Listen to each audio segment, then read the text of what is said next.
Woohoo! What an evening. Gosh, that was a lot of fun. Oh, hi. Look, I might be a Mario fan, but I do like Sonic as well. I've got full rights to be here. And I hope that a lot of you guys like Sonic as well.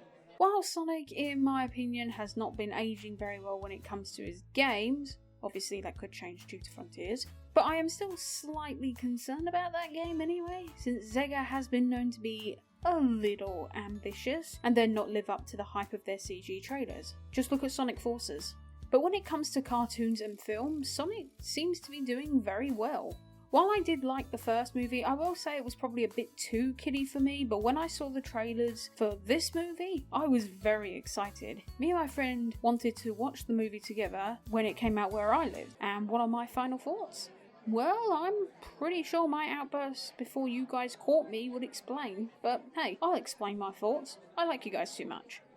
So, let's have a spoiler-free review of the film since I do want you guys to experience it yourself, and I'll say my piece on the Blue Blur's second film.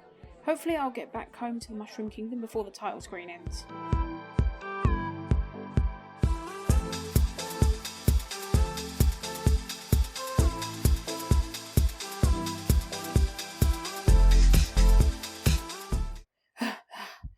Phew, made it.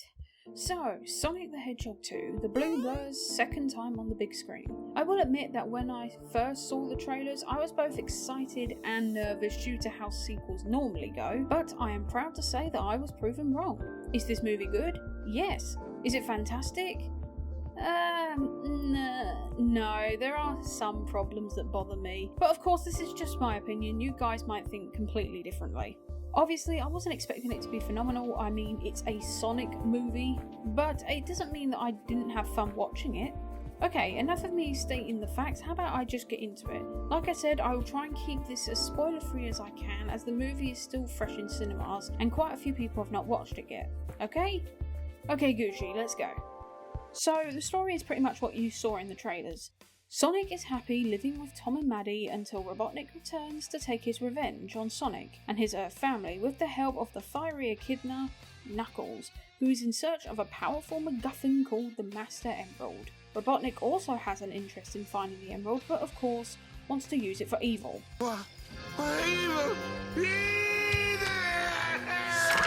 So, Sonic teams up with his new technology-loving pal Tails, and they race to get to the Emerald first before Robotnik can get his hands on it, destroy the world.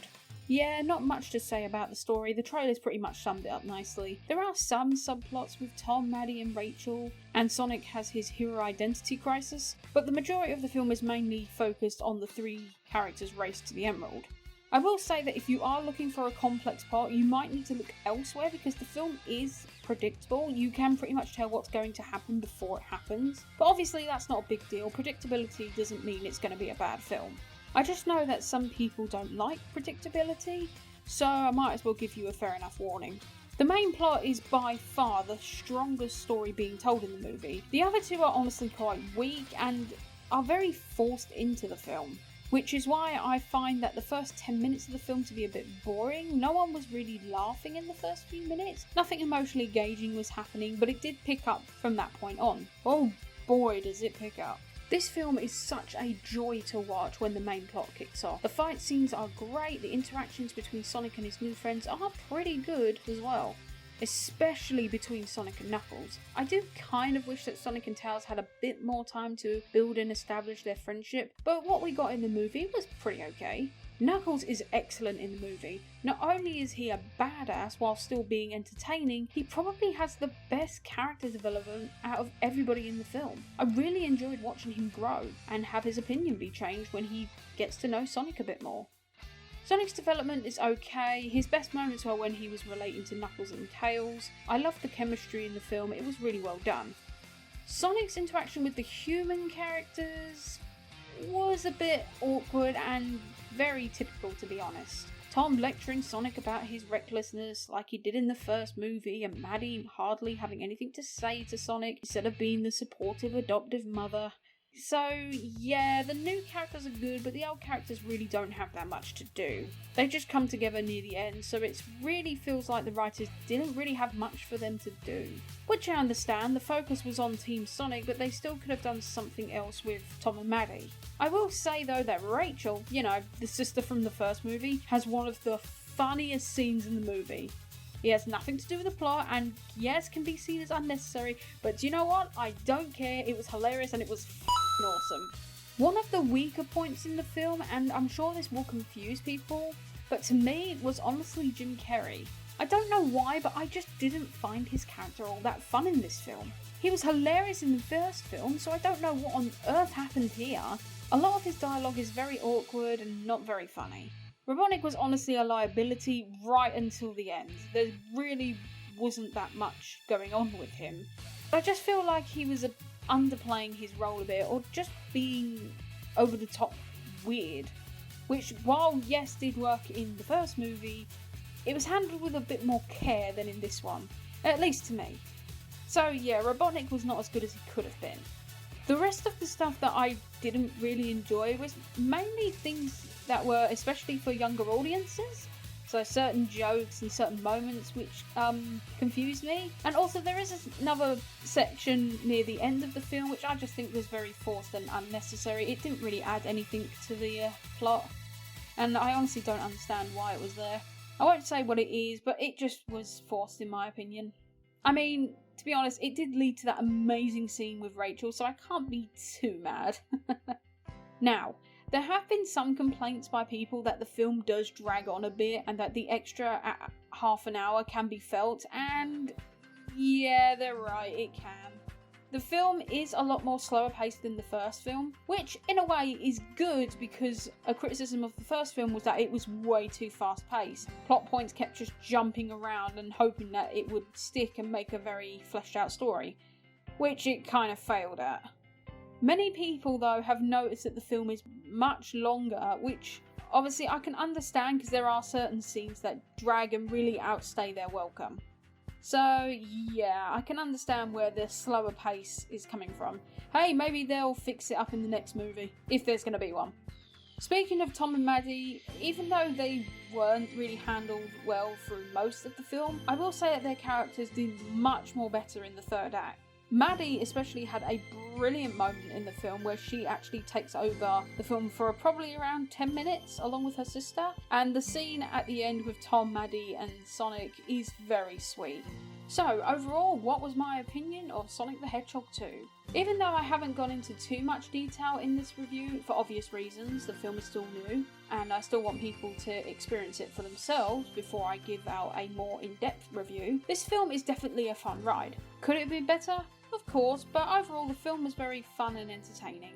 The characters were endearing to watch, the fight scenes were animated very well, and the small amount of character development that we got from certain characters were definitely very strong, and did make the characters a little bit more connectable. I would highly recommend you go and see this film if you haven't already. But obviously, if you are looking for something that's a bit more complex and probably doesn't have a lot of kiddie stuff in it, then you might be a bit disappointed since there is a lot of kiddie stuff in this. But there was a lot of kiddie stuff in the first film, so if you like the first film, you'll definitely like this film. Overall, I give Sonic the Hedgehog 2 a 7 out of 10. So, now that the Sonic sequel is done and dusted, time for me to wait until the end of the year when the Mario movie comes out. I know I said that I would be making a video on the voice actors, but to be honest, I think it's a bit unfair to judge the voice actors before I hear them, so I am just going to wait for the trailer before I make a final judgment.